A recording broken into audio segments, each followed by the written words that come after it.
Good afternoon. I'm Lucas Panzica from the 104.5 The Zone studios. The Titans got their first win of the season, 31-12 at the Dolphins on Monday Night Football. Will Levis played only 11 snaps before leaving with a shoulder injury. Levis was 3 for 4 with 25 yards and an interception. Mason Rudolph came in. He was 9 of 17 for 85 yards, helping lead the Titans to a win. Kicker Nick Folk 5 for 5 on the day, including 3 kicks of 50-plus. Tony Pollard had 88 yards rushing in the final touchdown that put the Titans over 30 points for the first time since January 2022. And the Titans head into the bye week at 1-3. Brian Callahan spoke after the game. He made it clear there is no quarterback controversy, and Will Levis is the starter when healthy. Callahan will speak again today, coming up at 1:30. For all your foundation repairs and waterproofing needs, visit USSTN.com. Breaking news at once on your home for the Titans and Vols. This is 104.5 The Zone.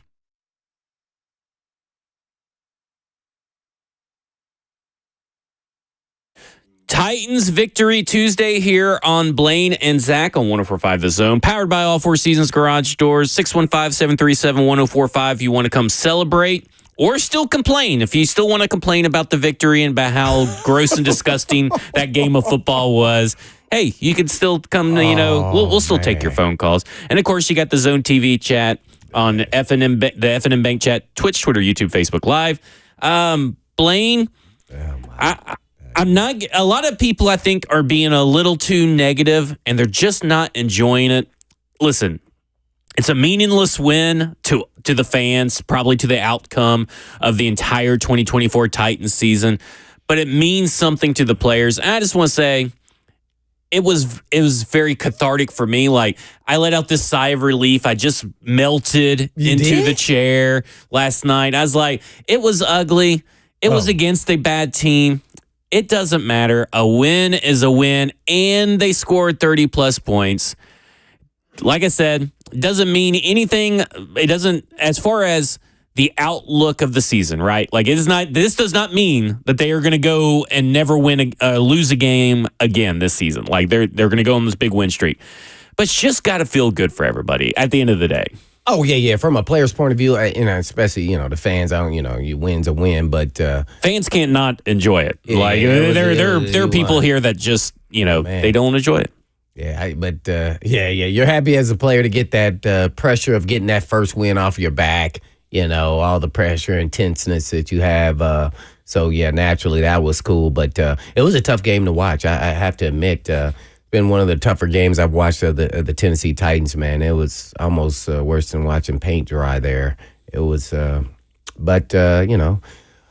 Levis did Levis things. Once again, don't run. He ran. Don't throw interceptions. So naturally, it was convenient. He hurt his shoulder. It was a tough fall there on the sideline. I always felt like the sidelines, this was just my own thought process, were always harder when you land than on the field.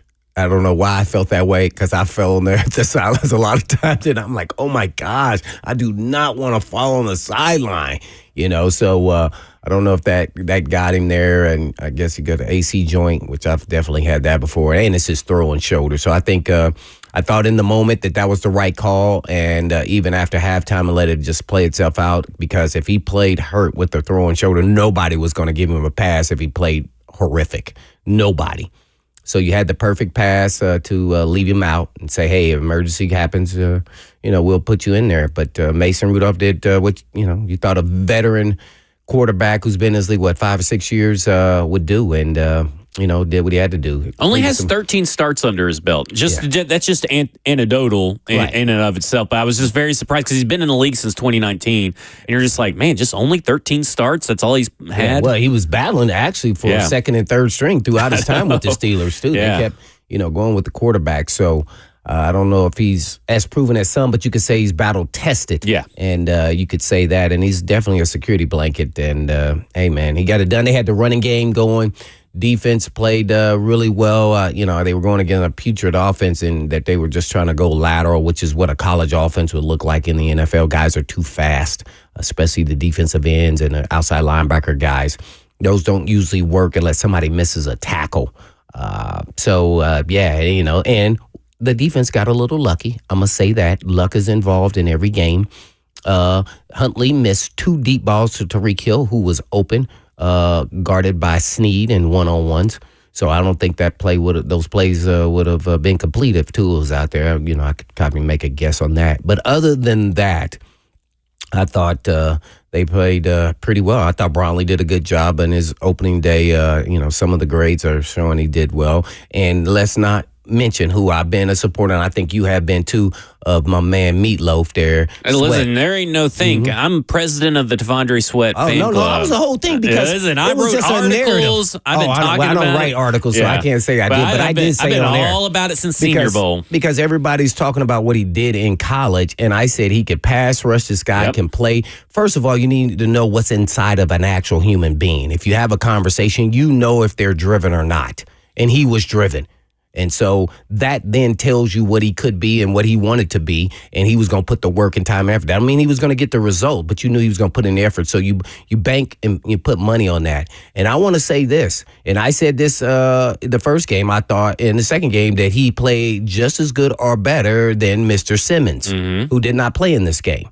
So are we going to critique Jeff Simmons just like we critique Will Levis? Should. I mean, we have on this show. I mean, I think we've been very fair and objective in our criticism. Who's a superstar player and proven. Expecting more. Like you watch Chris Jones this past Monday for the Kansas City Chiefs, game wrecker, game changer. Doesn't matter. Does not matter. And that's what you should. The greats do. That's exactly. You should always hold people. There's nothing wrong with holding people accountable. And that's just kind of our players accountable and people, to be honest with you, in all walks of life. But there's nothing wrong with holding people accountable. And sometimes I think that gets lost in fandom.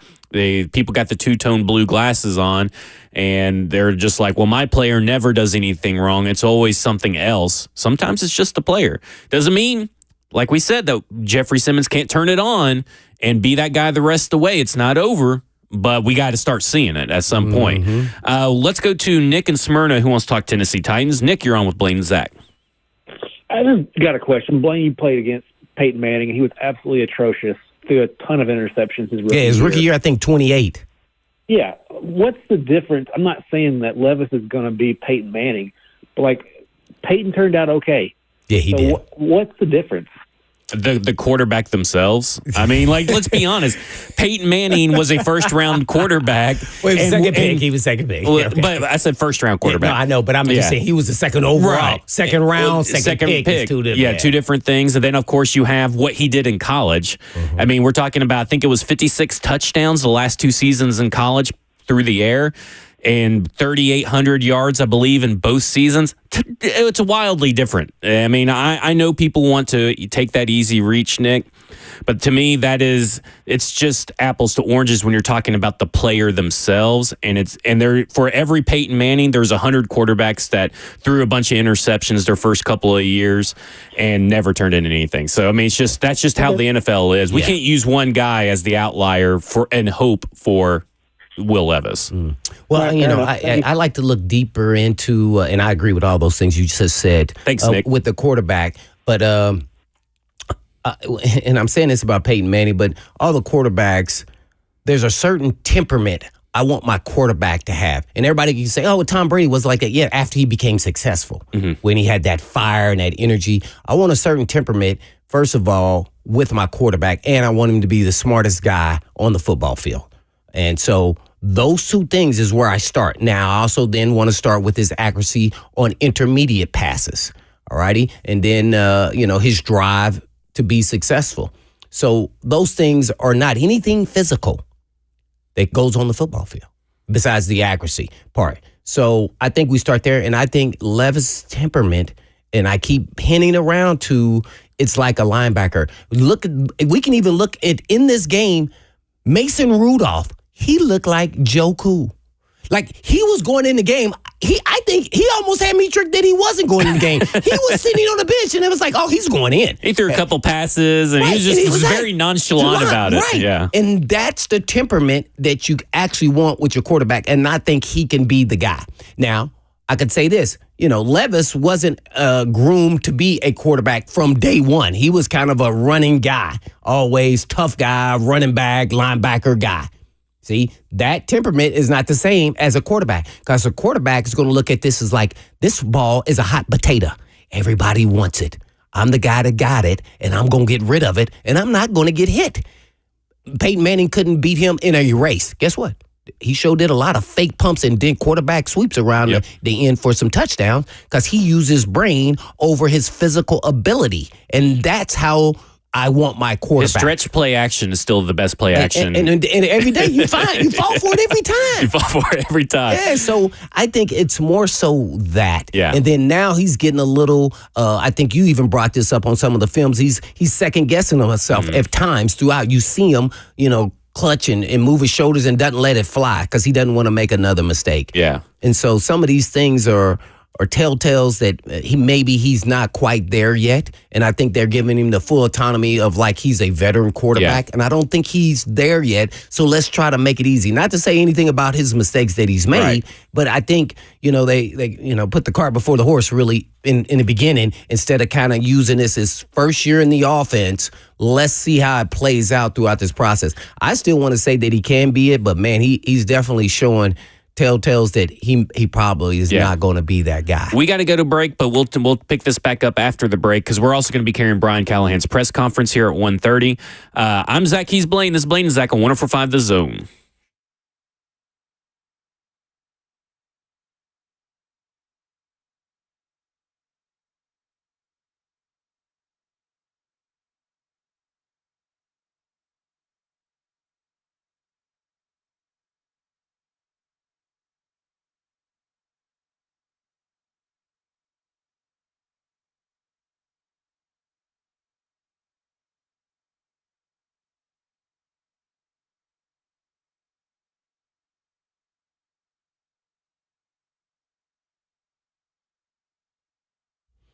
Did you know Eurofix has a very different business philosophy?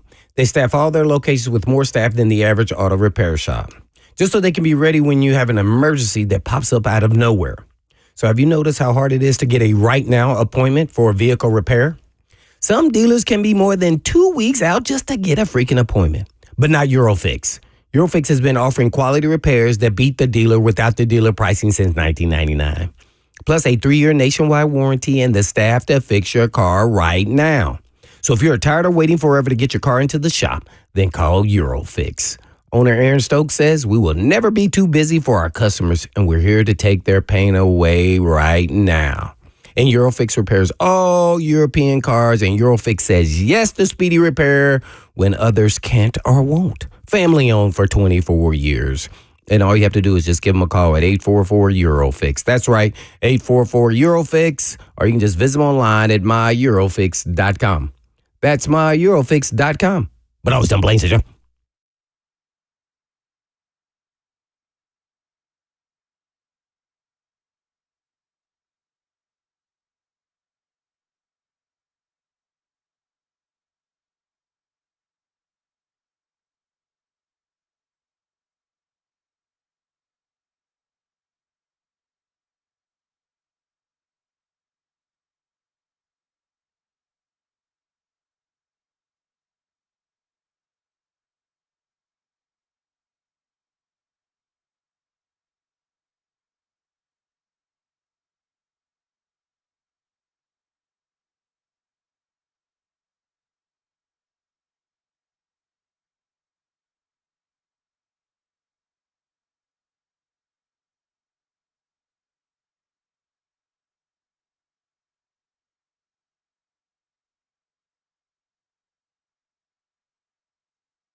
I love living in Middle Tennessee. We've got great restaurants, entertainment, sports, and one of the nation's top Ford dealers right here in our backyard. Two Rivers Ford. Remember that name. Two Rivers has been a staple in our community since 1983. They're locally owned. They have a non-commissioned sales team, and they sell below MSRP. They've been doing business with integrity for decades. Two Rivers Ford, the South's most trusted Ford dealer.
Welcome back to Blaine and Zach here on 104.5 The Zone, powered by all Four Seasons Garage Doors. We'll be carrying live the Brian Callahan press conference for the Tennessee Titans. But first, we're going to go to Ernie in Nashville. He wants to talk about the tipped punt. Ernie, you're on with Blaine and Zach. Hey, good afternoon or morning, guys. Good afternoon. Good afternoon. I just got on the air, so to speak, and so I don't know if you guys covered it, but on that punt, you know, they were talking about whatever team touched it first, and there was a guy at the line that tipped it, and is that considered a touch? Oh, was somebody? Oh, well, you know, that's actually a good question because Calais can't. So last night, thank you, Cerny. That's actually Calais a good question. tipped that? So, well, it looks like he did. Maybe he didn't on the replay, but what they ruled was that Mike Brown was the first person to touch it. And when it got over, I guess, the line of scrimmage or whatever you want to talk about, and that's why it was ruled dead right there. Right. But now I'm beginning to wonder, well, if Calais Campbell did touch it, which we didn't notice that he actually did on the All-22, but we also weren't really looking for it. Does that change everything right there? That's a good question. Well, the ball is still dead then if he touched it. It doesn't matter who, I mean. But if Calais Campbell's the one that touches it and it still goes through, then is that a live ball? I guess is what he's saying. Well, if it stays, if it goes past the line of scrimmage, I don't know. No, I don't know. Yeah. I ain't even going to get it. Maybe we'll ask Coach Mack when we have him on later today. You know what I bet it is? And to be honest with you, I bet it's because it's behind the line of scrimmage, so it doesn't count. Right. Yeah. That'd be probably the best question right there, Ernie. But that's a question where I don't know all the rules of the intricacies of the punt and special teams and all that kind of stuff. In fact, hardly anybody knew the rule about landing outside the landing zone last night, which is kind of idea. That's why the coaches knew. Right. Jaquan Jackson knew, and the broadcasters did a good job explaining it. But it was the coaches wanted Jackson to catch the ball. Yeah. So I was more interested in, okay, what was the benefit besides getting the ball right there? Right. And other than that, and I get it, if you can catch it, why not? I think he was a little nervous. A lot of Dolphins people were around. And right. Why not don't make a mistake? So, yeah. We got some more phones coming in, 615-737-1045. But, Blaine, I want to ask you, what did you think about the growth and patience of Brian Callahan from last week where we felt he gave up on the run a little too quick to this week where he kind of just stuck with it because he knew he had the lead. It was inefficient in the first half, 2.8 yards per carry. But in the second half, 4.08 yards per carry. So what did you kind of think of the growth and patience that he showed even with the backup quarterback?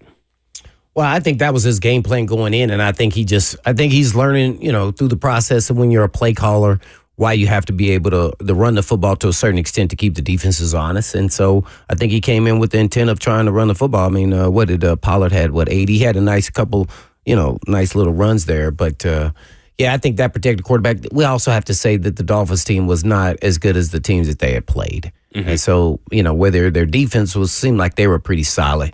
But, I felt like this was one of the games that they should win and probably even bigger. And we didn't even talk about they got over 30 points. I mean, so that was another major hurdle there of 1,002 days or so of putting up 30 or more points. And he was able to do it with a really conservative, game plan, which shows that this team wasn't very good. Did they even throw the ball 20 times? Total they did. Yeah, total they did. Okay. So it was, he stuck with, what was working and didn't try to get outside of that, and neither did Mason Rudolph. Mm-hmm. So let's keep it honest, take what they're giving you, and then continue to execute. I still felt like there were some line issues, but they were definitely trying to help out MPF for sure. I thought it was interesting going into the game that, Duncan wasn't up. I don't know what that was about. Juku. Yeah, Juku was up, so that was a little surprising there when everybody was talking the other way around. So maybe we know a little bit more about what they were thinking about Duncan. And I don't know if he got injured or something in practice or what, or they just thought this guy was a better player. They said he had injured his shoulder, I believe, on Friday, but then he was full participant the next 2 days. So, okay. It just seems like they were going with John Juku at this point. I think to call a spade at that point. To be honest with you, I guess they think that he's at least good enough or slightly better enough to at least give him a shot on the field if it came down to it. Like he came in on a couple of big jumbo packages and stuff like that, but obviously NPF wasn't great, but he was a much better than what he was last week. So they didn't really need to put in John Ojukwu to replace NPF. But there were some spots, like even on the interception. I mean, NPF got his lunch handed to him, and lucky that he held him up just enough to avoid the sack, but not enough, for him to avoid the interception. Right. So that's where it kind of was at with NPF. But I mean, going from as many pressures he allowed last week, around 8 or 9 to 1 pressure this week is pretty good. They put the sack on him, which the sack was not on him at all. But we'll talk more about that later. We're going to go to break, and if Brian Callahan's back at the podium by the time we come back, guess what? You'll be listening to the voice of Brian Callahan. I'm sure that will make some of you very happy that you will not hear my voice. I'm Zach. He's Blaine. This is Blaine and Zach on 104.5 The Zone.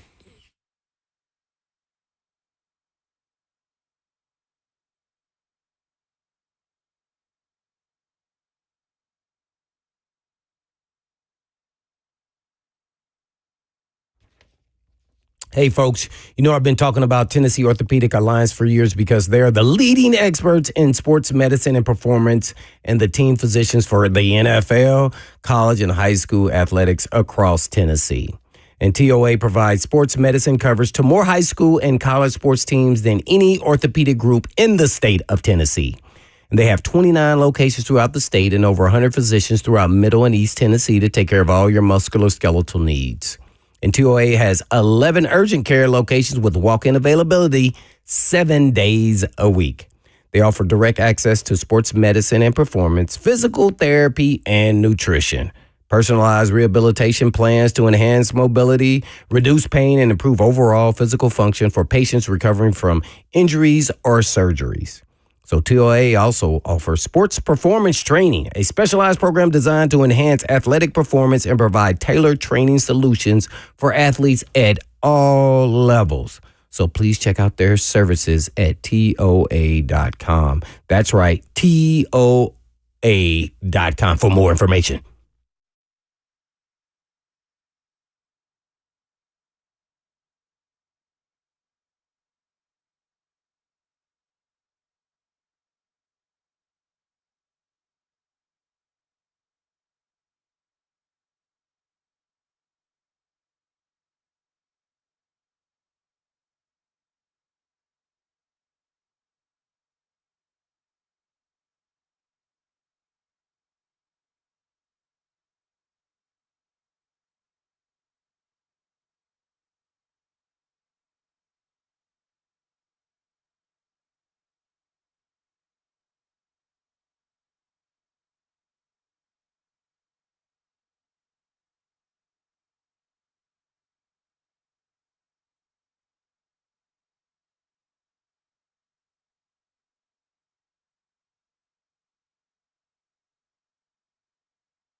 Blaine and Zach here on 104.5 The Zone, powered by All Four Seasons Garage Doors. Soon as Brian Callahan is up at the podium to talk about last night's victory and what's going on this week for the bye week, we'll go over to him.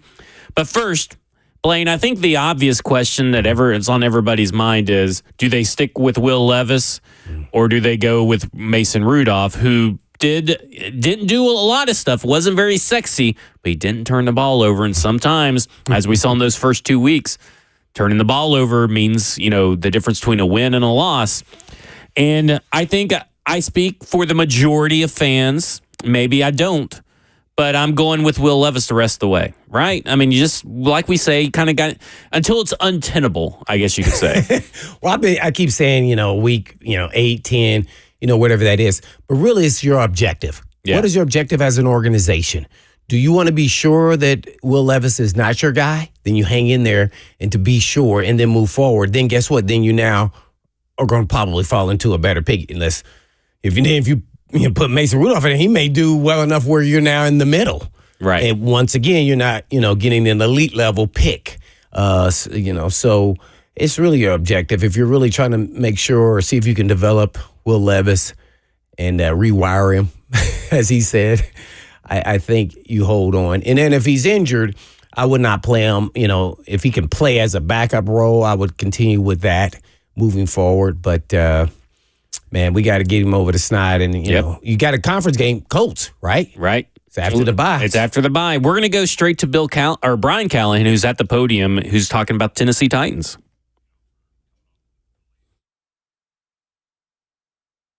For coming off the late start. We start later today when we get back late like that. So I have no updates on anything injury-wise at this point. They're still working through the treatment process and all the other things they do post-game. So normally I'd have something for you, but because of the schedule, I don't at the moment. So that stuff will have to be held for a later date. Just so you guys know, just as the week schedule goes, going into the bye week, we brought everybody. The players will be in today. Our coaches will be in a full work day tomorrow, and then we take the mandatory Thursday through Sunday off. So our players will get tomorrow off. It works weird with the bye week or with the Monday night game because we bring them in late today, and then tomorrow technically would be their off day in a normal process. It's the most sore they are after a game, and so we're just going to cut them loose. They need the recovery anyway, so they'll be off tomorrow and through Sunday. We'll be back Monday for a normal practice week. So that's how our schedule will work because of the oddity of playing on a Monday night game going into a bye week. I've never had that happen before, so that feels a little bit weird, but it's kind of nice to not have a short week. I didn't ask you about Coburn last night, but did he leave, I guess, because he was physically couldn't come back, or is that more precautionary as well? No, he could not come back. I would venture to guess at this point with the bye week, it might be hopefully a limited amount of time after that, but could certainly miss a game or two at this point. I don't think it's long term, but I think it might be a short term absence. Something else from last night, the fourth down spot where Will dives forward and gets hurt. Did you think about challenging that at all? We didn't get a look at it until late, and then when I saw it afterwards, I would have certainly challenged that spot. Spot challenges generally are really difficult.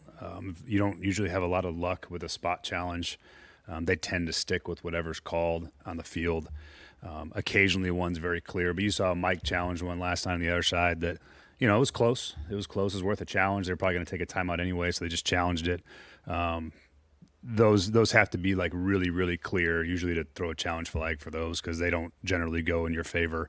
But yes, I thought Will did have the first down. I thought the ball was extended inbounds over the line to gain, and but in the moment I didn't have a replay, and I was asking upstairs if we see anything, if it's close, because I'm 60 yards away from it. I couldn't see it, and the replay would have shown it. It might have been a challenge we could have won. Did the quarterback change impact your decision to potentially go for it in that spot at all?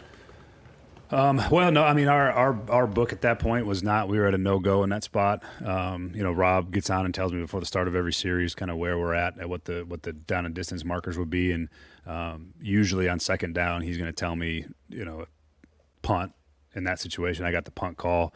Most of the time it might be like 2 or less we're going or 1 or less we're going. But in that particular case, it was punt. And the way our defense, felt like that was going to be a field position game to start. And so instead of giving them good field position, just try to punt and pin them back as best we could. So I'm tempted to go for a lot of fourth down sometimes, and my better judgment takes over from the upstairs people. But yeah, that particular one was a no-go. It was a punt all the way. From last night's game, from what Mason did and the way he executed the game, kind of efficiently. Yeah, I mean, I think we didn't ask a lot of Mason in the second half of that game. I thought we were running the ball well, and we were going to keep doing that. But to me, it's very similar to, kind of how Chicago went. Like, had a good lead, and we're running the ball well, and we just had a chance. Now, I also called it very conservatively in that regard. Because I was trying to make sure that because our defense was playing lights out, and I was just going to keep running the football, and we ran it well, and we were running it well, and it worked out for us. But Mason managed the game well. He did a nice job of just making sure that we didn't have anything disastrous happen, because at that point, that's really all that was going to help them get back in that game. And he did a nice job of making sure we were clean operationally, and the ball was secured, and it was good. It was a good, boring way to finish the game, and look, I'm all for it. But that's a good thing. There is lessons to be learned in that for sure. Picture Levis over Rudolph this season, getting to know everything you can about Will, finding out if he's your guy long term, giving him a chance to develop and get over the youthful mistakes and all of that. Is that accurate? Yes. View of how you guys are looking at it? That's exactly how we look at it. And I appreciate Mason's professionalism. I appreciate how prepared he was and ready to go into the game. But Will is our starting quarterback, and I said it last night, and I'll reiterate it again, that when he's healthy, he's starting. And hopefully he's healthy for Indy, and we're ready to roll, and he's the starting quarterback, because it's hard to play quarterback in the NFL, as everybody knows. There does take some development. Guys make young player mistakes. You see it all across the league right now, and we're going to find out everything about Will that we can. And he's going to continue to grow and get better and play better. He needs to play better for us. And at the end of the day, I believe that he will. And that's where I'm at with that whole thing. There's no controversy. There's no second guessing. That's what's happening. So that's probably as clear as I can state it. Have you ever felt like there any instances where Will was maybe trying too hard not to make mistakes, and that's why he's made some of the mistakes he's made? I don't think that's the case. There's more times where he's trying to make a play when there's not a play to be made, is what's in this early part of the season. That's been his biggest issue. But outside of those plays, he's done a lot of really good things, and I'm excited about his growth. But I don't sense that it's more not trying to do it. I think it's been the opposite, where he's been trying to make a play when there isn't one to be made, and forced himself into some errors. But outside of that, those couple of plays, he's done a lot of good things for us so far. What did you say in your conversations with him last night and this morning? Just kind of how did he handle the whole situation? Same as I really have with you guys. I just told him, look, he was hurt, and he was having trouble throwing. He had pain when he was throwing, and so there was no reason to put him in the game if it's a injury to your throwing shoulder. There was no doubt in my mind that was the right thing to do for him, and especially with the bye and the style of game, I felt like instead of risking further injury or further shots on his shoulder, that it was the right thing to do in the moment. I told him the exact same thing, and I told him what I just told you guys, that as soon as you're back healthy, you're back in and going. So he shouldn't feel any type of way about it. And he was sore this morning and all those things. So it's your traditional injury of a quarterback, and Mason went in and played well, and will be back starting when he's ready to go. Being as though the competitor that he is, right? He's out. You guys break the 30-point streak. You get your first win. How much do you have to put into making sure that he understands that he's the guy and he doesn't continue to press and do some of the mistakes that he did previously? Yeah, I think that's a human nature thing.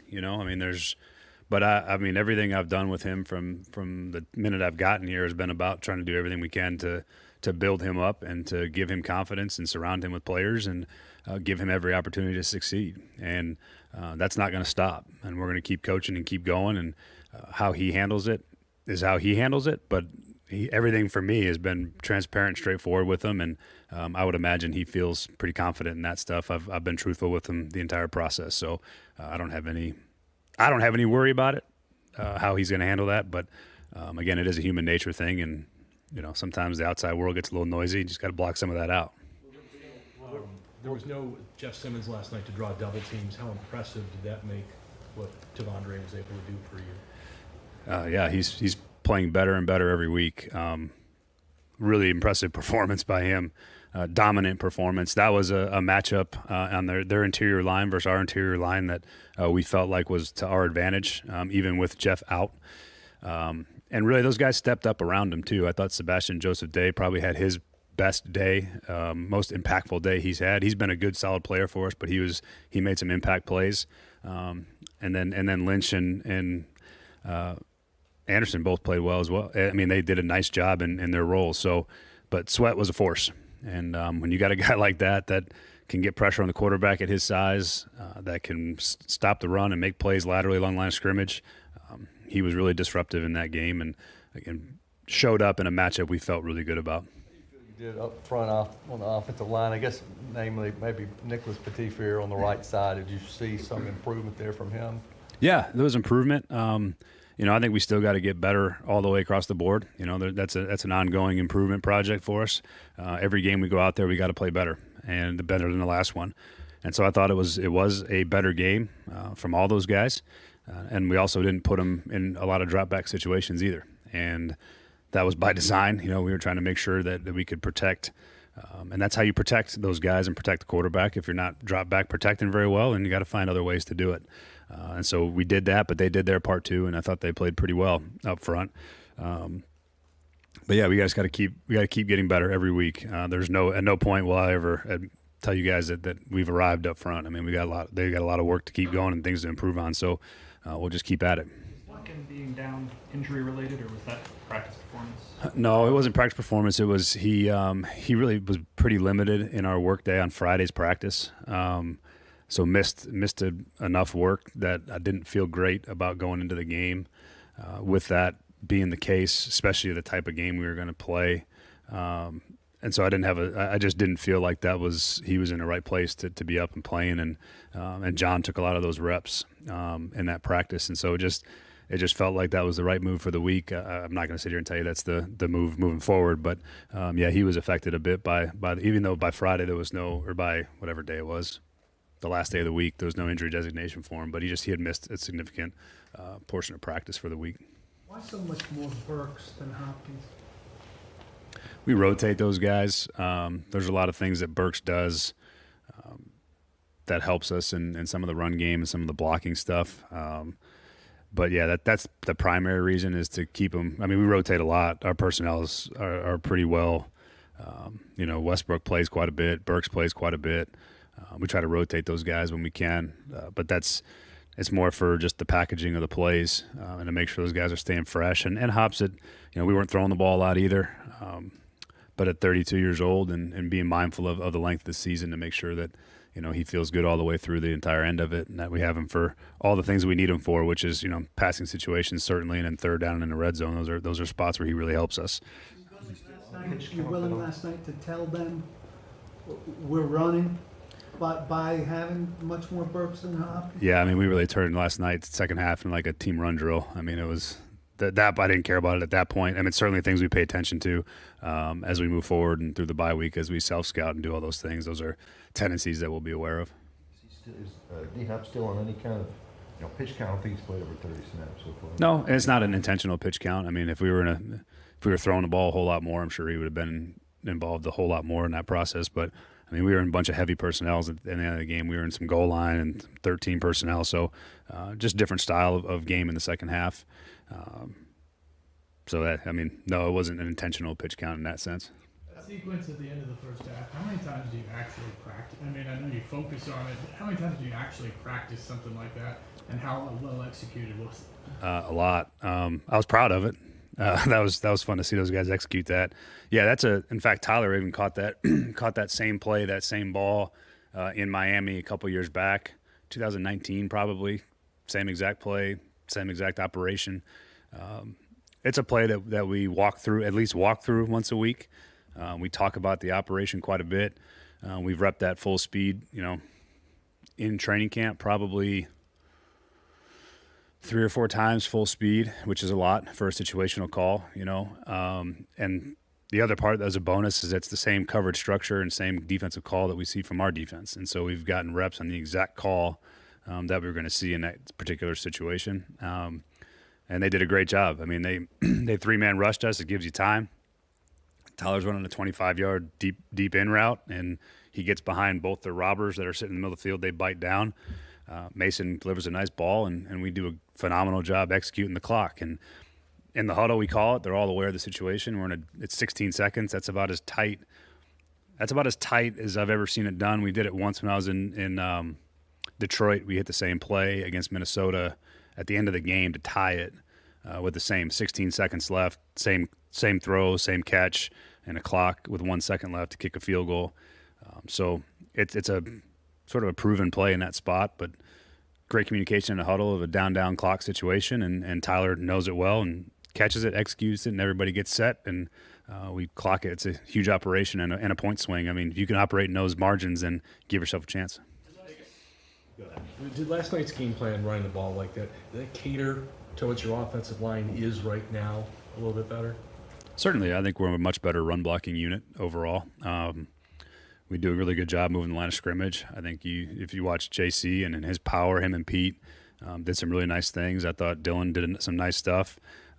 Just pulling on the perimeter. Our receivers blocked well for us too, which was helpful. But yeah, that's more of our strength currently through 4 weeks than the pass protection part is. Now we're still going to have to be able to drop back and pass protect, and we'll help where we can. But yeah, we've done a nice job, I think, in the run game and moving the line of scrimmage and being productive.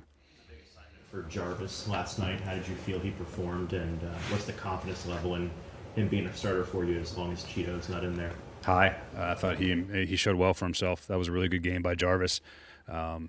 Played scrappy, played confident, played physical. For a rookie to come in and do that against those players, that's a. I mean, Waddle and Tyreek are really good players, and that's a tough assignment to be out there on those guys. And I thought he answered the bell, and it was cool for him to go do it at home. He's from down there, and there's a little bit extra motivation for that. A lot of people watching him from his hometown, but. Yeah, I was impressed with Jarvis. I thought he really rebounded from what was kind of a shaky off-the-bench performance against Green Bay and really locked in and played well for us. And to have 4 corners that you can count on to come play, now that with Cheeto out and Jarvis being that 4th guy in there, to be able to come play at the level he did last night was really encouraging. What do you tell the guys as they get out of here for the rest of the week, just relative to this is something to build on and the season starts now kind of thing? Say that first part one more time. What do you tell the guys as they get out of here? Just is this being something relative to build on? Yeah, I think I feel the same as I did last night. There's confidence that comes with winning. It validates what you do and how you do it. It helps guys believe that what we're doing is the right things, and that's great. The other part of the message is we're still 1-3. We got a hole to climb out of, and we're going to play some good football teams coming up. And start off with a divisional game right off the bat out of the bye. That's an important one. And if you want any chance to make the playoffs, you want any chance to be a competitive team, you got to win your divisional games, as many of them as you can, and this is a really important one after the bye. So our guys know that it's one win. Just like we've had 3 losses, it's just one win. My approach to the day doesn't change. There's still plenty of things we got to correct and get better at. It's a lot easier when you win to do those things, but that process doesn't change, and we have to keep correcting and keep getting better and keep improving because, I think we like winning, and we're going to need to win some more games here, and we haven't arrived by any stretch. So we won one game. It's great. It's good to have it, but there's a lot of work to be done still and a lot of football left to play. You get a chance to go back and look at the play where they initially gave you guys the possession on the punt that was simultaneously possessed, and what did you see on it, and also was that punt partially blocked?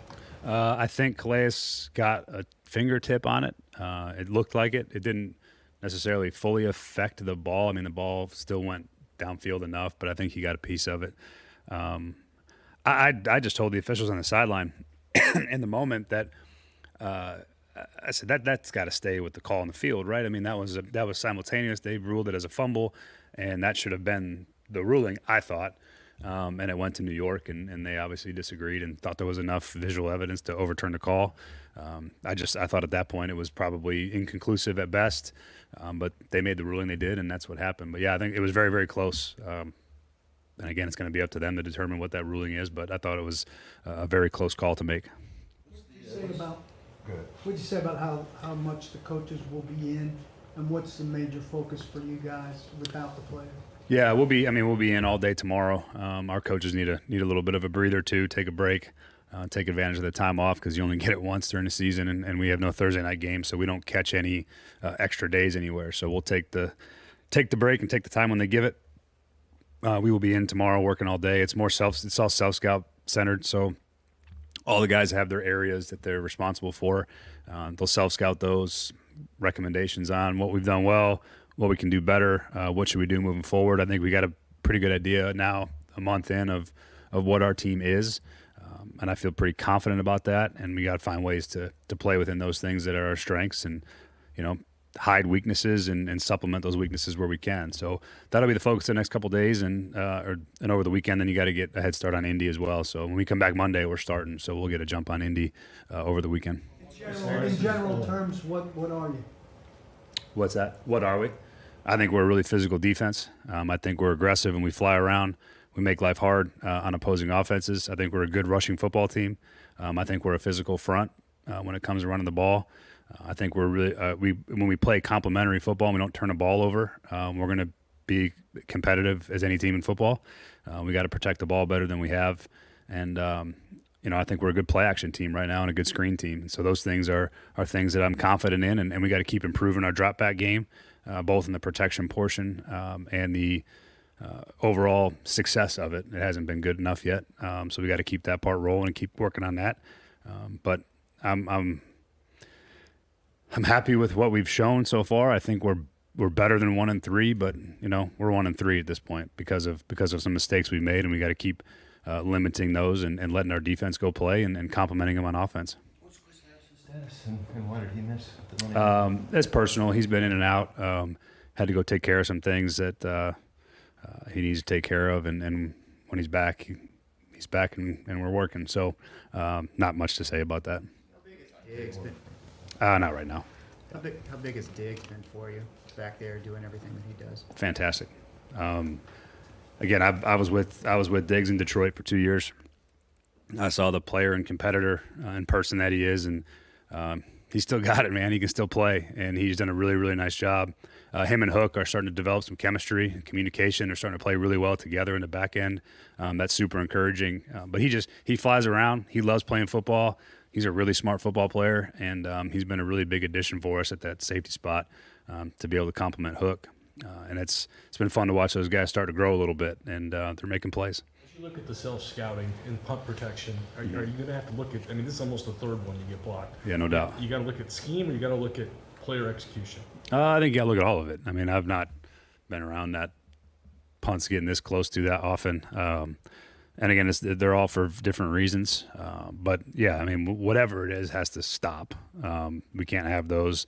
It could be scheme. It could be personnel moving around. We've already done some of that.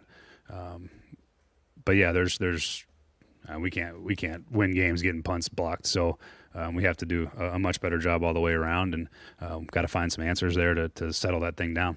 What are the advantages of not carrying that practice squad quarterback this year, and does Will's injury kind of make you re-examine whether you want to bring one in?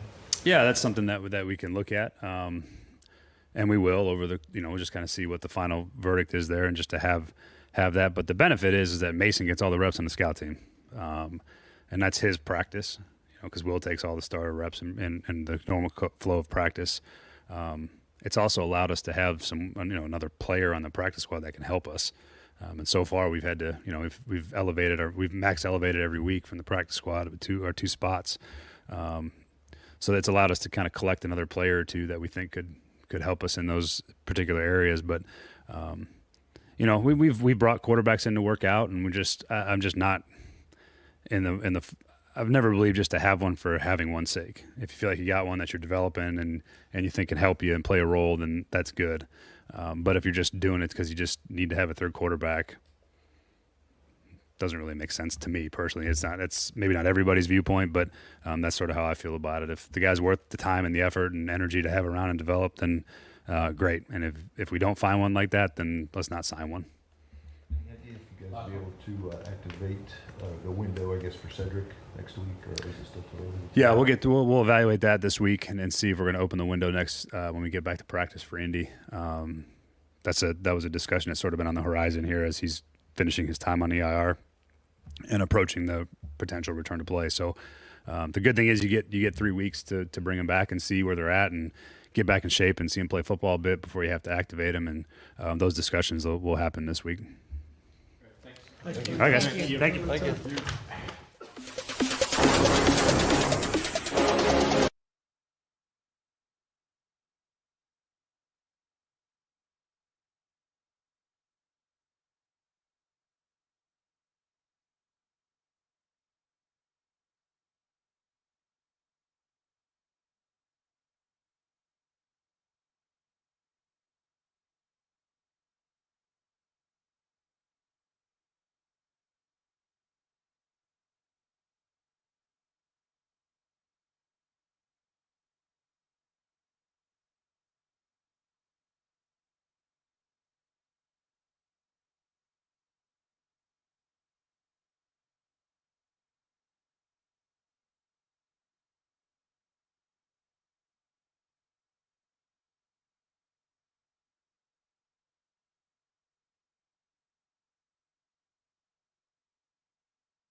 Hour number 2 here on Blaine and Zach on 104.5 The Zone, powered by all Four Seasons Garage Doors, 615-737-1045 if you want to talk Tennessee Titans. And, of course, you have the F&M Bank chat on Zone TV, Twitch, Twitter, YouTube, Facebook Live is where you can join the conversations there. We just heard from Brian Callahan. He talked a lot about what the Titans were able to do on Monday Night Football, what they plan to do in the future. But we'll also talk all those things with Coach Mack, brought to you by Two Rivers Ford, coming up in the next segment. So you want to make sure that you do not miss that one for sure. And to me, nothing really stood out, Blaine, from this particular press conference. He once again doubled down, but he kind of added now a caveat to it. It's like Will Levis is 100% our quarterback, and when he's healthy, and that because they don't know yet what the extent of his injury or anything. But last night there wasn't really a caveat there. This morning there was a caveat.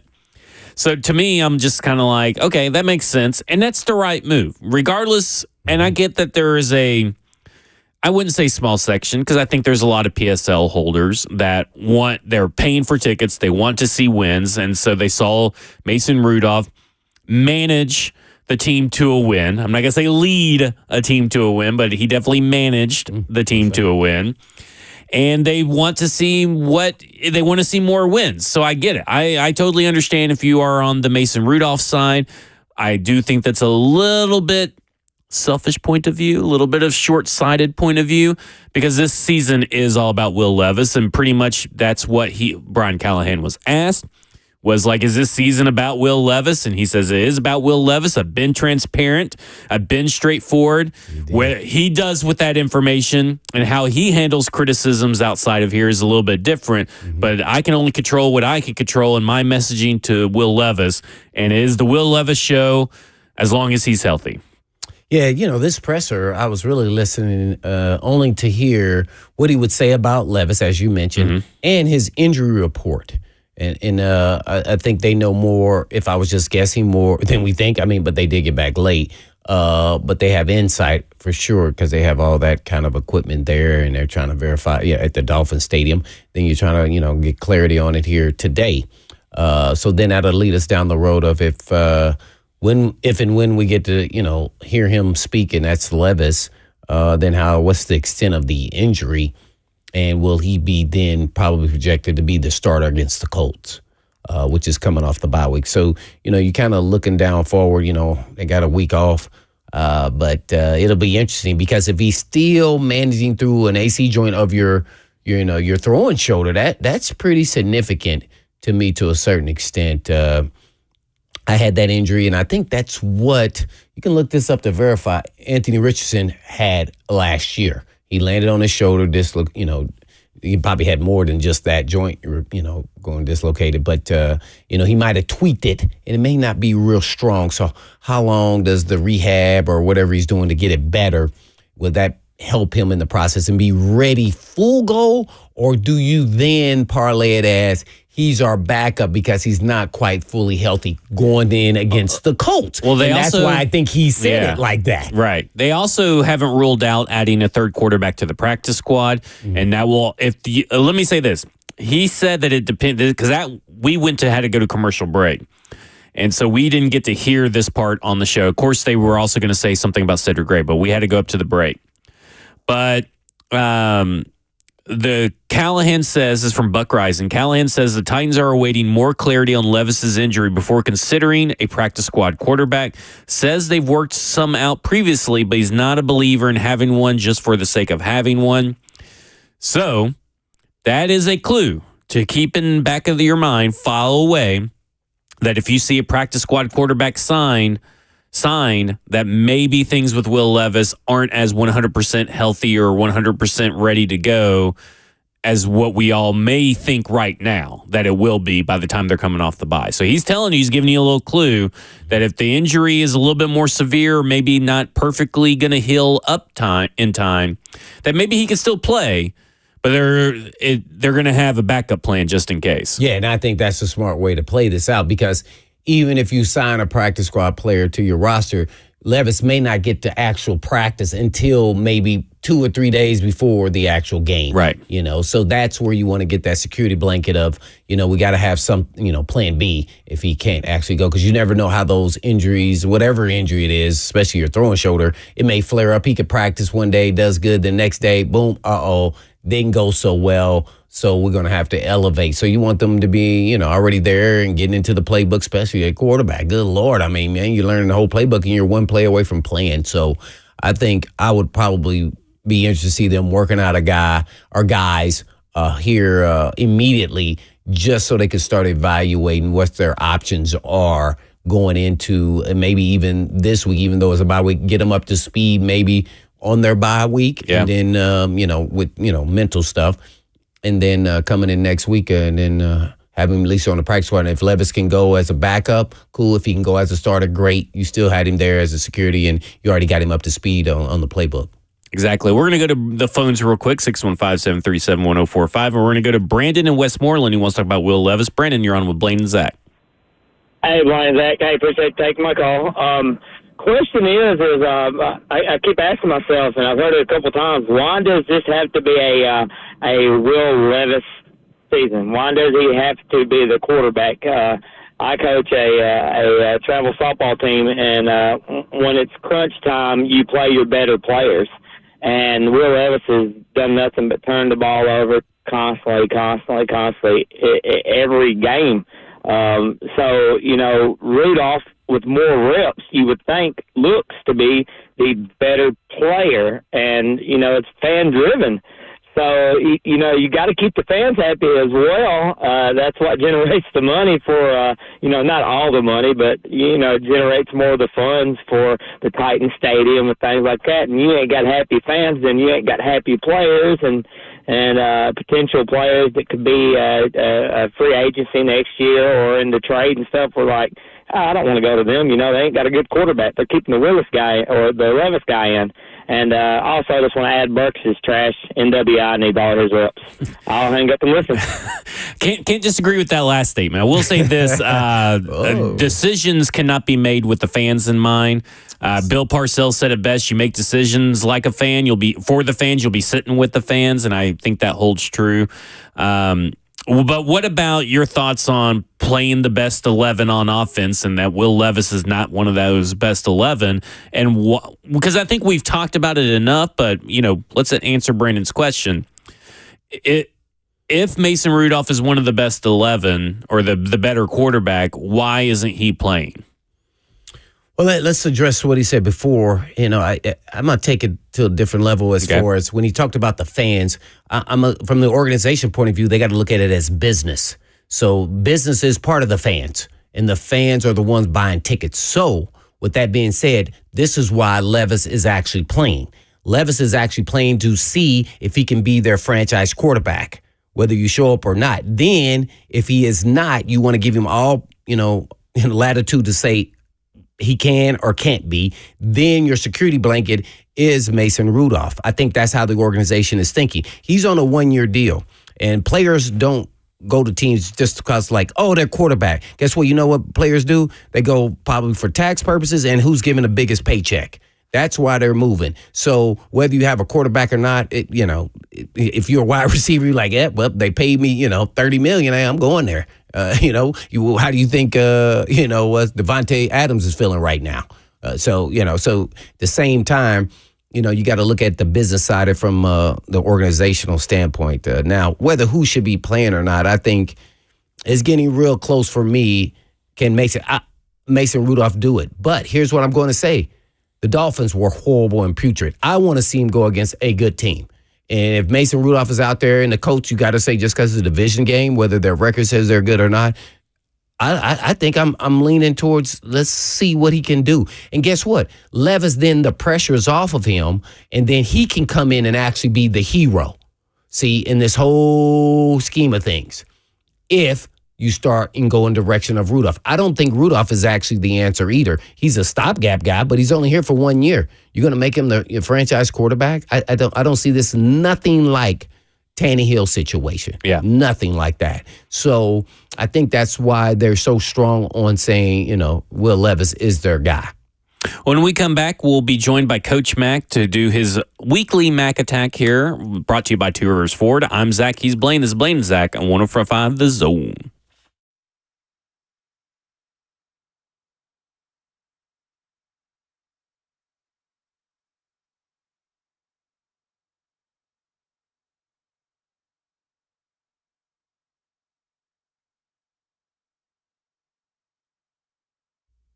Hey guys, this is Blaine for Edge Peptide Therapy. And listen, I've been hearing about peptides and peptide therapy now for a few months and was curious. So I finally went to Edge Peptide Therapy to find out more. And they did a full blood panel that showed where my body had some small deficiencies. And then they came up with a tailor-made plan to address those areas with peptides.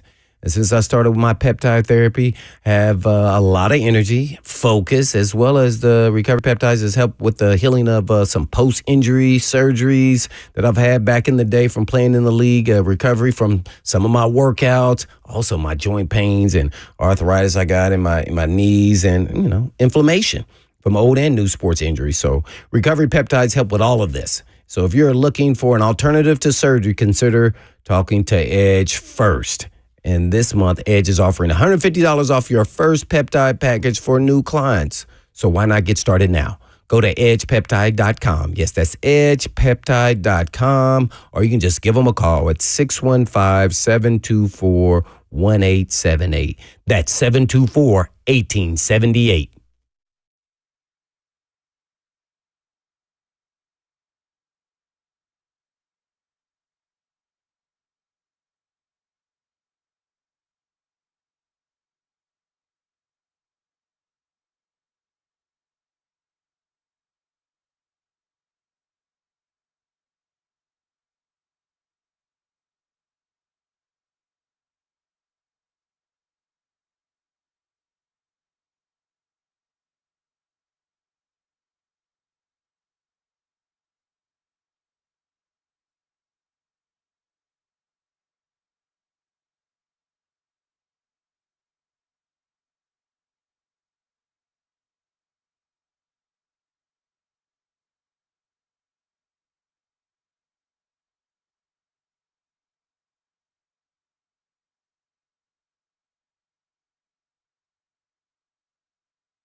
It's Tuesday. That means that, and you hear that sound, that means that Coach Mack is on with us. You do the Mac Talk after 3HL. You can call in with your conversations, and of course, you can hear him on Titans Radio, and he's brought to you by Two Rivers Ford.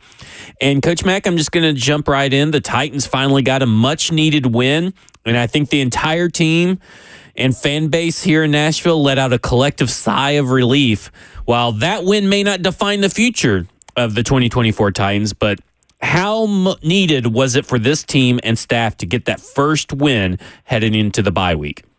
Yeah, well, hey, Zach, hey, Blaine, it's about as important as oxygen because, I mean, you've got to be able to win games in this league for a lot of reasons, of course, because that's the ultimate goal, but you've got to validate what you're doing, especially if you're new, and especially as the way the season has started, basically feeling like that you gave away the first two games and got beat pretty soundly the third. But the reality of it was you were 0-3 and going into a bye. I mean, it was that was big. And no matter how you had to do it, and no matter how it played out, you had to win that ball game. I mean, both teams were kind of standing on the edge down there in Miami, and so it was a very, very needed win, and you could just kind of feel an exhale, and this team's still got a lot of things to work on, and the head coach has said that, and the players know that. But being able to win the ball game, it's just like you said, it's really important, and it was as important as oxygen right now. You know, Brian Callahan has talked a lot about this team needs to learn how to win. We've heard coaches over the years talk about a new team or a young team talking about learning how to win. What does that actually entail and look like from a coach's perspective? Because I think fans probably just view it as, oh, well, they just got to go out there and win. But there's that element of learning how to win. What is that and how important is it? Well, it's being consistent and making plays during points of the ball game that don't help your opponent win. That's the first thing you got to do.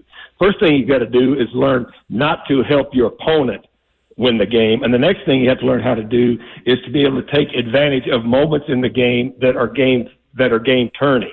And that's extremely important. But the whole part of that being is you've got to play consistently.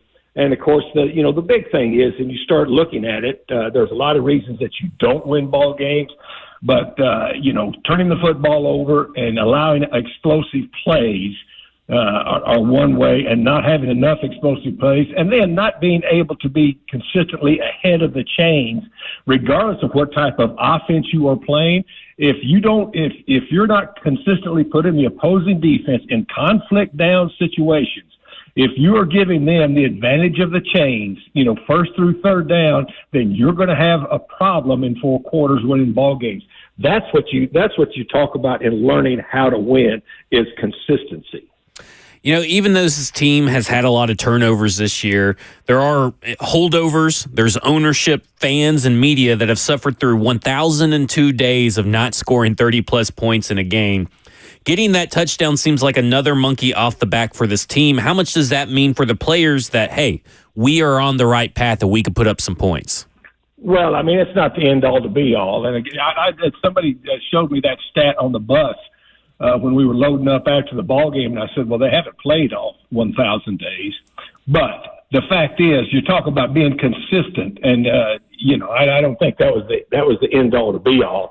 And the head coach has said he was calling the game because that's the other thing you need to learn. You need to learn that there really is no time during a game when you completely take your foot off the gas if you've got the throttle down and you're on top of your opponent. But yeah, it felt good. I mean, it was and here's the other thing too. I mean, you're going down there 2 years in a row to Miami on Monday night.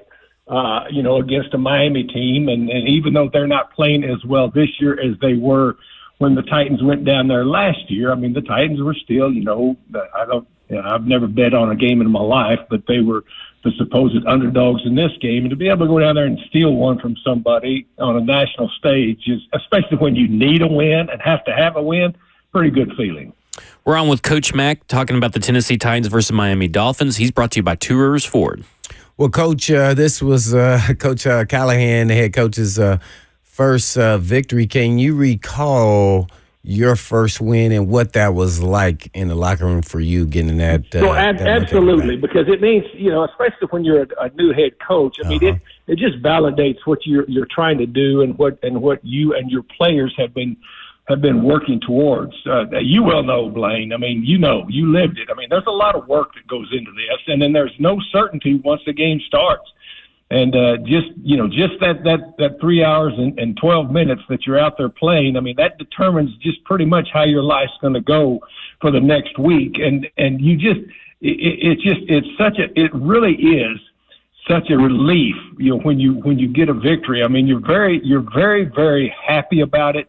But you know as well as I do, it's as much a sense of relief as anything else because, you only get so many chances at this thing. Yes, I absolutely remember it. But I think you heard the head coach say this today because I caught some of his press conference. He said it just validates what you're doing, and it helps the players. It helps the players because confidence, for professional athletes, is a huge, huge thing. And the thing that makes you more confident than anything else is regardless of what is going on, you find a way to win. And this is the first time this group has found a way to win. No doubt about it. Well, Coach Mack giving us the Mack attack. I guess, Coach, what did you think about yours truly, Meatloaf, Mr. Sweat, and his performance, and D-Line's performance altogether? But, man, I was never concerned about him. But, man, he is definitely making me look like I was a smart character right here talking about a Sweat even when he was coming out of college. Well, you are a smart character. I'll say that. I'm not a character. Sometimes. The other thing is, and it was especially important because Big Jeff was out. Yeah. Big Jeff was out, and then Coburn gets hurt in the ball game, and they only have 4 defensive linemen in that ball game that you knew was going to be a pretty physical game up front. And all Big T Sweat has done is gotten better every week. And he is, coming in, all the rhetoric that you heard, can he last? Is he overweight? Will he ever be in shape? Will it be a guy that's just a 2-down? This guy is a complete football player. He's done everything that has been asked. He has taken upon himself personally he is in good condition. He had to play a lot, but he is making plays, not only being able to crush vertically, but he's making horizontal plays now too. I mean, you see him on the chase downs. I was very, very impressed with he and, the guys that had to fill in. Sebastian Joseph Day filled in there, Lynch filled in there, Anderson filled in there. But Big T Sweat, he was the kingpin in there on that front that was really, really stout. I mean, and going into the ball game, we talked about it earlier about something against this offense. You got to be able to surround that motion, and you've got to be able to contain that speed, and you've got to be able to corral the speed. And part of it is getting a lot of knockback along the front. They couldn't run the football, and Big T Sweat and his partners in there were a real big reason for that. Well, Coach, I'm going to rely on you for some of these new rule changes, especially on the kickoff there and what the rules actually are. So kind of explain to our listeners and me for sure, because I think sometimes the referees need to be held accountable and explain some of this stuff, even if it's after the game. I'm a big proponent of that, but they don't have to. So I'm relying on you to kind of explain the rules with the kickoff and them touching the ball and how they make decisions and how could they even be 100% sure on who touched the ball there, even when they had a replay there. It was really kind of confusing for me. Like, man, I don't know if I could even make a judgment call on looking at it in slow-mo. Yeah, you're talking about the punt, right? Yeah, the punt as well as the punt that Campbell tipped that punt. We got to get a punt protection. Oh, okay. Sure that up. But he tipped that thing. Okay, but also when it went to New York, they were looking to see if a Titans player had touched it before, at the point of recovery, and then.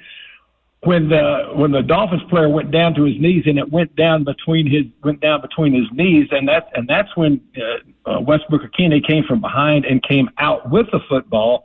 I would have thought at that point, because it was very, very close. I watched the replay a lot. We got the replay quite a bit in the booth, and so that was the two things that New York was talking about. Did a Titans player touch it? Okay, downfield, which would have killed the play right then, and then was there a clear loss of possession underneath? And when they called it as a fumble, I didn't think there was enough clear evidence to overturn it. Clearly, they disagreed in New York, and that's why they overturned that one. There you have it, Coach Mack giving us the Mack attack. You know, Coach, even though Will Levis was sidelined, can watching Mason Rudolph's performance last night be a learning moment for him about that it's okay to just let the run game and defense do its thing and it's not all on your shoulders? Well, that's the strength of this offense right now is being able to run the football. I mean, the offensive line, and they're running a power run game scheme, and I kept talking about it on the broadcast with the pulls that they were making and the down blocks. And they're a good power running team, but you have to be able to. And it goes back to Zach to what we talked about earlier in this conversation of staying ahead of the chains so that you put a defense in 50-50 conflict situations and they can't tee off on the run or the pass because of the down and distance situation. And yes, I mean, you've got to be able to play to the strength of your football team right now. And your passing game will be better if you're not throwing from 3rd and 7 and 8 and 9+ on a consistent basis, because then the advantage goes to the defense. But the strength of this offensive line right now, and they're going to have to learn how to drop back pass protect, consistently, but there's ways that you can help that, and the big way you can help it is run the football. And I've said this from the start. I think you guys have said it too, that the misnomer of this offense is it's a run-centric offense, but it's a different type of running game. And then you try to chain progress, with the passing game when you being able to establish the fact that the defense can't just sit there and tee off on you. So yes, and the other thing is. And I think Will Levis, I don't know what he learned, sitting there, watching it, but you do learn that you don't have to do everything as a quarterback. Just be able to do enough to help the football team progress. Don't try to do too much, because trying to do too much is what's gotten him in trouble the first couple of weeks. Staying on with the run game here, how impressed were you with Brian Callahan's growth and patience with the run game, despite it being a little ineffective in the first half? Because we saw last week they got down by 17-7, and they were just kind of pressing to put up points on the board and kind of let the run game fall to the wayside. But this week, despite basically getting like 2.8 yards per carry in the first half, they stuck with it, and it ended up getting explosive runs and paying big dividends for this team. And I thought myself, I was kind of impressed that in 1 week, Brian Callahan learned from a misstep in week 3, and week 4, it was a totally different game plan.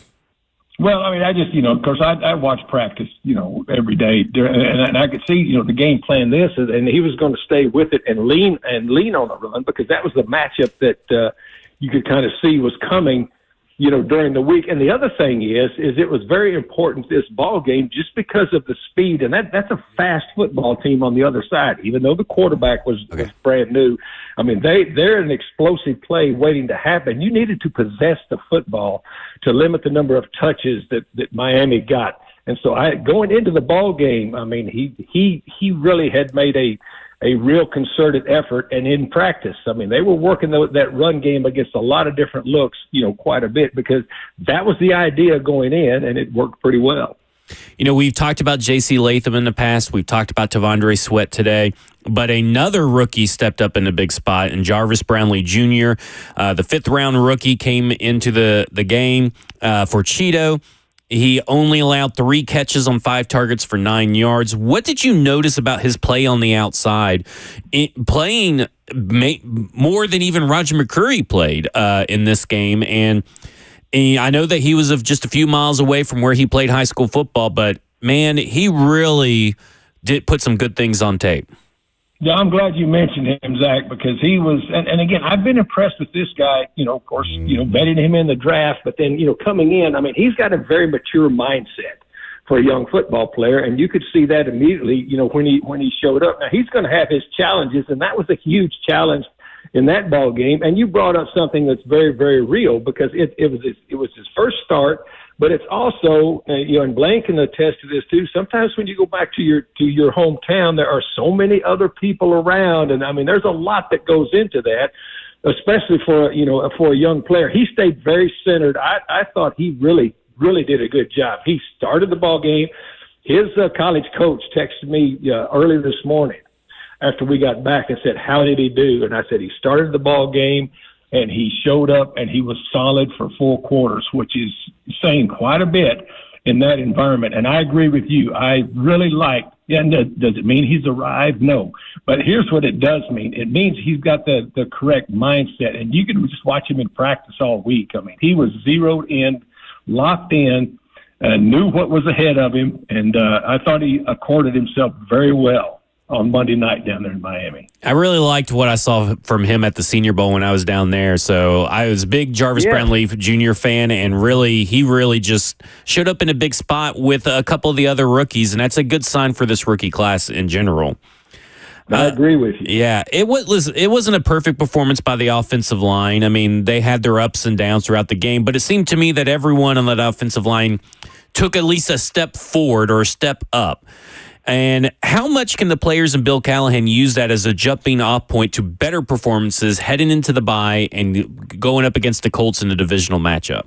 Well, they're going to continue to work. I mean, this by no, and there's never a perfect performance in the National Football League. You just do enough to win the game, and you try to consistently improve just a little bit, every week. Oh, they still got a ways to go, but I think they had some confidence in sticking with what they were doing, and there was no panic in it, and that was a very tight ball game. I mean, it was a field goal game for a long time, as you're well aware.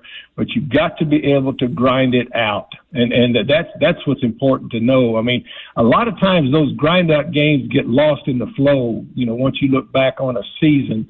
But this league is close. It's tight. And so you've got to be able to stay there play by play to grind out a win. And that's what they did on this one. But look, there's a lot of improvement for this football team to make in a lot of areas. They have said that. The head coach says that. The assistant coaches know that. But the thing that I like, having coached a lot of years in this league, being on 2 teams in my 31-year career that started off 0-3. The thing you can't do as a coach and as a staff is you can't panic, because the players take their direct cues from you, and you just keep working at it. And once you break through, then it helps you a lot. That's what happened last night. Well, that's been Coach Mack. You can listen to him again tonight, right after 3HL on Mac Talk here on 104.5 The Zone. He's brought to you by Two Rivers Ford, and of course you can listen to him on Titans Radio and every game day over on Titans Radio. Mac, we really appreciate the time, and always learn a lot whenever I get to talk to you. Well, guys, appreciate you a lot. We'll have a lot of calls on Mac Talk tonight, so it feels a lot better to talk about it when you win. Appreciate you guys. Oh, definitely. When we come back, we'll close out the show talking more about the Tennessee Titans and Miami Dolphins. I'm Zach. He's Blaine. This is Blaine and Zach on 104.5 The Zone.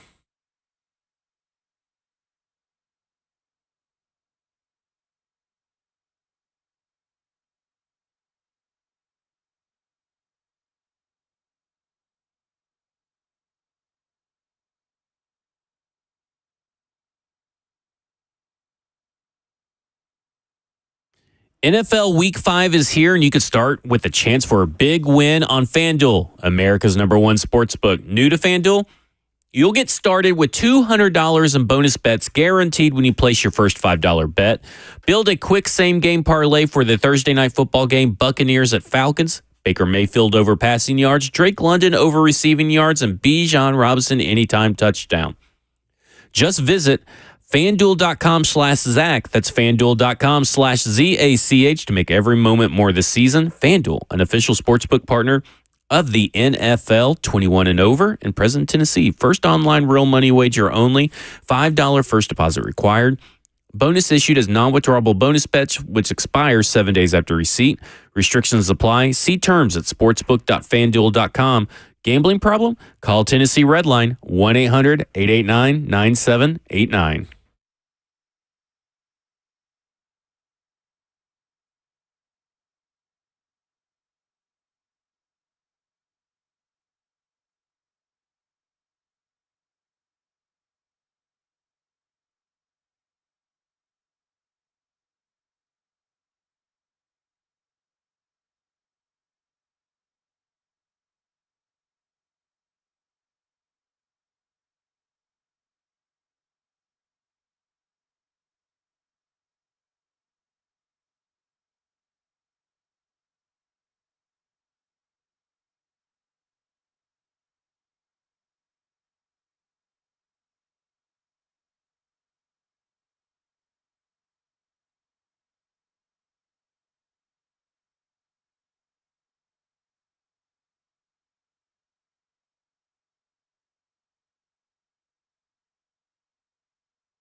Final segment here on Blaine and Zach on 104.5 The Zone, powered by All Four Seasons Garage Doors. 615-737-1045. Last chance for you to get in some of your thoughts about the Tennessee Titans. We also have the F&M Bank channel on Zone TV, Twitch, Twitter, YouTube, Facebook Live. And Blaine, we had someone call in about the tipped punt, but you also talked about it and asked Coach Matt, but we never really talked about how Calais Campbell got into the backfield. And when we're watching the All-22 before we come on to the show, we're looking at it, and it seems like another misdiagnose or misread. And not really another, because I guess it's different if you read the guy correctly the first week, except for you just got carried around his neck like a little baby. But Jack Gibbons seems to be the, I'd say, majority of the culprit. There, I mean, maybe it is a little bit on Morgan Cox, but it seems like it's a lot more on Jack Gibby than anything. And you heard Brian Callahan today said there has to be changes. We have to figure out how to fix it. You cannot win games blocked punt. Well, it seems like maybe there is a new guy at that spot, where whatever position you call that, for Jack Gibby on the other side of Morgan Cox. Yeah, I don't know if they're going to make some change there or not. It's just, man, it looked like it was zone blocking. And they had a great design there by the Dolphins. Their end guy was counted as the fourth guy, and then he peeled out. He didn't even rush. So they turned the protection to have four guys to block them, therefore, and which then became three. And to me, it's just common sense football. You then adjust your blocking, and you play inside out of the guy that's number 2, by Gibby, and you block him. Some of these guys, they're, kind of like robots. At some point, the coach can tell you everything to do. I mean, you got to know. And remember, Dr. Gibby, just because you're a doctor doesn't mean you're smart at football. You can be smart at a whole bunch of things. You can be book smart. Don't mean you're a smart football player, and you can be a smart football player and not be very smart at other things. So this is 2 times. And if it's not drawn up on the board correctly, then they'd act like they don't know how to act. So that is a little alarming for me, because that could have been another block. It was very close. And he wasn't. Once again, somebody wasn't actually trying to rush to block, like the block it. Like it wasn't a design. Let's block it. Yeah, it was more scheme driven and individual driven. So that's what makes it concerning, and so that's on the special team coach too. And ultimately, and it's hard. Special team coaches are hard. To me, they need to be what we call hard as you know what on the players, because most players weren't special team players when they got there. All of them were their star players. They were starters on their offense or defense. And so special teams is now the way you're going to be on the roster, because you're a backup, and most of them didn't even play special teams a lot. So, you got to find your way, and you got to have this way about you as a special team coach, because you're interacting with pretty much everybody on the roster besides the quarterbacks. And you got to have, some oomph to you to be talking to these players to make sure they're motivated to, hey, this is the only way you're on the roster. Just because you're not the starter doesn't mean, you're going to still be here just because you're a real good player. That's just, to me, a lapse in concentration once again, which is, I can't imagine. When I played special team my rookie year, it was lacking concentration. Do you mean you're going to lack yourself on your own couch and never come back? That's how I thought. I don't know if these players think like that now, but they need to have somewhat of that kind of fear in them that they are doing a better job. Don't let a guy just beat you like that. Have some pride to yourself and some football awareness. Yeah, it feels like it's kind of like the the sack on Mason Rudolph. It's like Dylan Radin's probably the zone blocking scheme took him one way, but he probably should have picked up that guy just out of common sense, because Cushenberry had his guy. NPF was alone on the island, but then you also have Tajay Spears coming through, and he's like beeline. He's got blinders on. He's going to his assignment, and his assignment was NPF over to help him out, instead of just seeing a guy coming right at you unblocked and adjusting. It's just That's where I kind of want to get your opinion. Like those kinds of plays, the Jack Gibby play or maybe Morgan Cox or whatever, and then this play, how much can coaching fix that? Because these seem like heat of the moment decisions. Or do you wait for it? Just seems like I guess I'm kind of stammering over my words, but I'm just wondering, like when is common sense, a lack of common sense, the coach's fault? Well, the scheme and the system was on the coaches. It was designed, and they're going to say, I did my job, right? I did what you required me to do. Well, I want you to do more because obviously that didn't work, and you see that guy's blocked. So how about you help out with everybody else? And you can see it clearly. That's what was going on. So, I could say it's on the scheme, but at the same time, as a football player, you got to be aware of what's around and what's going on. And you can see, especially the players that actually can see what's happening. So I still put the onus somewhat on just football sense and the player. And if you want to be a team player, you got to be more than just a robot. I'm sorry. I mean, I get it because I play with a lot of guys like that. And they were like, that's not what, but we're going to have this conversation. If this happens, this is what we're going to do. And that's playing the game within the game. And that's outside of the coaches. And see, sometimes if you want to be a good team, you just got to make sure you cover each other. And that they can't, these guys are coming up with great schemes and systems. Sometimes it may not work out that way. Or you may be helping out your friend, your teammate that is having a little trouble. It's kind of like also, I guess you could look at it this way. You can have a perfectly schemed up run play, but if they have a better schemed up defensive run blitz, it doesn't matter how good the play is. Right. And sometimes that may be how it is on special teams. It doesn't mean that you're a bad offensive coordinator or a bad defensive coordinator. Right. But if it continues to show up weekly, maybe there is a little bit of talk that needs to be had there. But this kind of seems like a little bit more, again, in my opinion, a little bit of lack of common sense from the player, or lack of awareness. I guess maybe is a better word. Common sense, football awareness. Yeah, no doubt about it. And, some players have it and some don't. Yeah. So I'm not going to act like they didn't do their job.